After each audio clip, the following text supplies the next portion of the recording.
The bag of gold. I am an old man now, but I still remember that day as if it happened yesterday. I was young and very poor. My life was hard and every day was a struggle. I worked long hours, carrying heavy loads, but I earned very little money. My small house had cracks in the walls, and the roof leaked when it rained. My clothes were torn, and my shoes had holes. I often went to bed hungry. One morning I walked to the market. The sun was shining and the streets were busy with people, but my heart was heavy. I had only a few coins in my pocket. I wanted to buy food, but I knew it wouldn't be enough. As I walked along the dusty road, something caught my eye. It was a bag lying in the dirt. At first I thought it was empty, but when I picked it up, I felt something heavy inside. I opened the bag with shaking hands and looked inside. My heart stopped. The bag was full of gold coins and shiny jewels. I had never seen so much wealth in my life. For a moment I stood there, unable to move. My thoughts raced. I thought about all the things I could do with the money. I could buy a new house, warm clothes, and enough food to last for years. I could finally live without fear of hunger or cold. But then another thought came to my mind. Someone had lost this bag. Someone, somewhere, must be crying because they had lost something so valuable. My joy turned into confusion.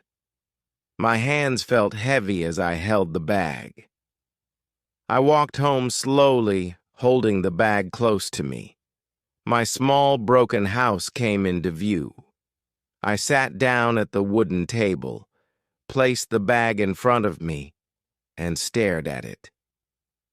My mind was full of questions. Should I keep the bag? If I kept it, my life would change forever.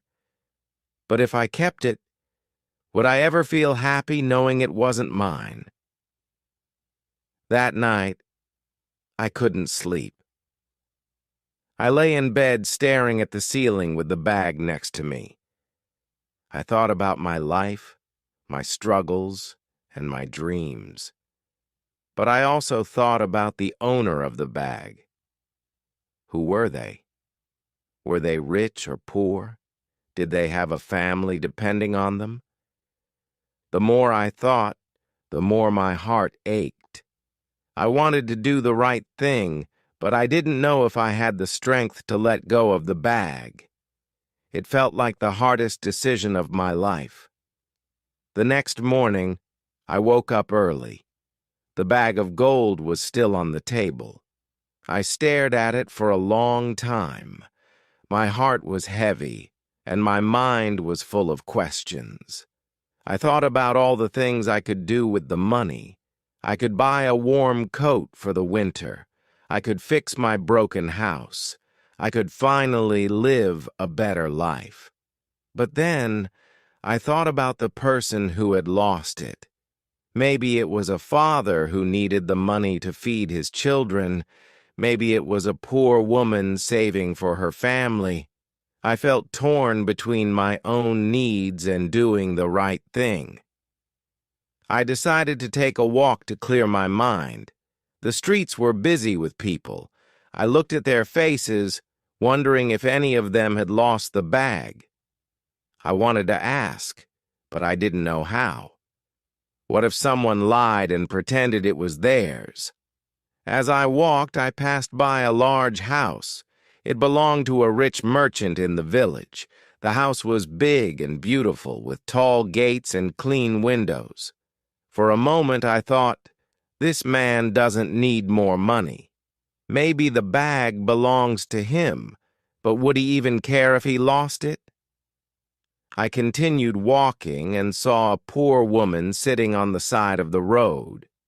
She was holding a baby, and her clothes were old and dirty. She looked tired and hungry. I felt a sharp pain in my chest. I thought, if I keep the bag, I could help people like her. But if I return it, what will happen to my own life? When I got home, I sat down at the table again. The bag of gold seemed to stare back at me. I opened it and looked at the shiny coins. They looked so beautiful, but they also felt so heavy. I thought about my mother's words when I was a child.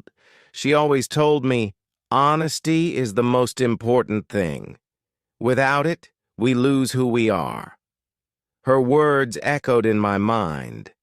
I didn't want to lose who I was, but I also didn't want to live in poverty forever. I closed the bag and placed it back on the table.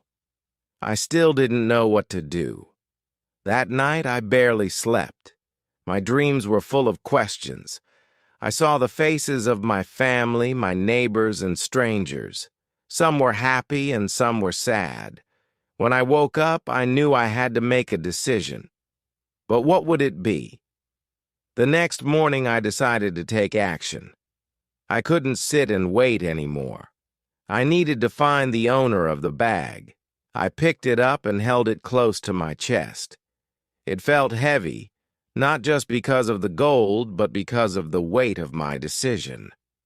I walked to the village square where many people gathered every day.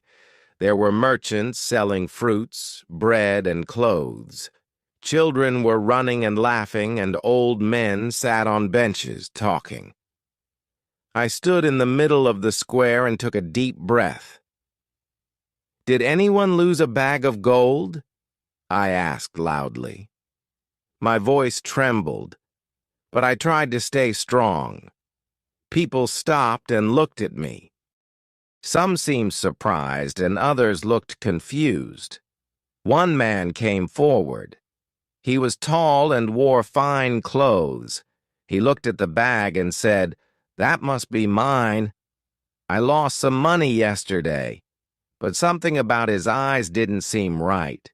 He didn't look worried or sad. He only looked greedy.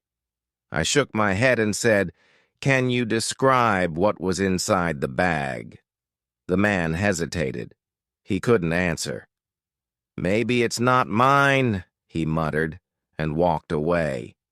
My heart felt relieved, but I also felt more cautious. An old woman came up to me next. Her hands were shaking and she looked tired. "Did you find my bag?" she asked softly. My heart ached for her, but when I asked her what was inside, she couldn't give me the right answer. I realized she was only hoping, not lying. I spent the whole day in the square, asking and listening. Many people came to me, but none of them could describe the bag correctly. Some were honest, and some were not. As the sun began to set, I felt tired and frustrated. Had I made a mistake by trying to find the owner? I walked back home, carrying the bag. My legs felt heavy, and my heart was full of doubt. I thought about the people I had met. Some were kind, but others only wanted the gold for themselves. How could I be sure who the real owner was? When I got home, I sat at the table once more. The bag of gold was still with me. I thought about my life, my struggles, and my dreams. I had tried to do the right thing, but I still didn't have an answer. That night, I prayed for guidance. I needed a sign to help me make the final decision. The next morning, I woke up feeling more determined. I couldn't give up. I had to keep looking for the owner of the bag. If I kept the gold, I would never have peace in my heart. I got dressed, picked up the bag, and went back to the village square. This time I decided to talk to people one by one. I went to the bakery first. The baker was a kind man with a friendly smile. When I asked him about the bag, he shook his head. "I didn't lose anything," he said, "but it's good that you're trying to find the owner." His words gave me a little hope. Next, I visited the blacksmith. He was a strong man with big hands. He listened to my story and said, "If you can't find the owner, maybe it's a gift from God. Maybe it's meant to help you." I nodded, but I wasn't sure if I believed him. I spent hours walking around the village, talking to everyone I met. Some people were curious about the bag. Others didn't seem to care. A few even laughed at me and said, "Why don't you just keep it? No one will know." Their words made me feel sad. As the day went on, I started to lose hope. Maybe I would never find the owner. Maybe the bag would remain a mystery forever. I sat on a bench in the square, holding the bag tightly. I looked around at the people in the village. Everyone seemed busy with their own lives. Just as I was about to give up, a young boy came running toward me. He looked scared and out of breath. "Mister, did you find a bag?" he asked. His voice was small, but his eyes were wide with worry. I looked at the boy carefully. He didn't seem rich, but he didn't look poor either. I asked him what was inside the bag. The boy described everything perfectly: the gold coins, the jewels, and even the small tear on the side of the bag. My heart started to race. Could he be the real owner? "Where did you lose it?" I asked. The boy explained that his father had dropped the bag on the way to the market. It was his family's savings, everything they had worked for. I could see the fear in his eyes. He was afraid of going home empty-handed. I handed the bag to the boy. His face lit up with relief and joy. "Thank you, sir," he said. "You don't know how much this means to us." He ran off, holding the bag close to his chest. I watched him disappear into the crowd. That night, I sat alone in my small house. I didn't have gold or jewels, but my heart felt light. I had done the right thing, and that was worth more than any treasure. After the boy left with the bag, I sat on the bench for a long time. The village square was quiet now, and the sun was setting. I watched the sky turn orange and pink, thinking about what had just happened. For the first time in days, I felt a sense of peace. When I returned home, my small, broken house didn't seem as empty as before. It was still cold, and the roof still leaked, but my heart was warm. I thought about the boy's face when I gave him the bag. His smile reminded me of something my mother once told me. Kindness always comes back to you, even when you least expect it. That night, I slept better than I had in years. My dreams were calm, and my mind was clear. When I woke up the next morning, I felt different. The weight I had been carrying was gone. I didn't have gold or jewels, but I had something even more valuable: a clean heart and a clear conscience. As the days went by, life returned to normal.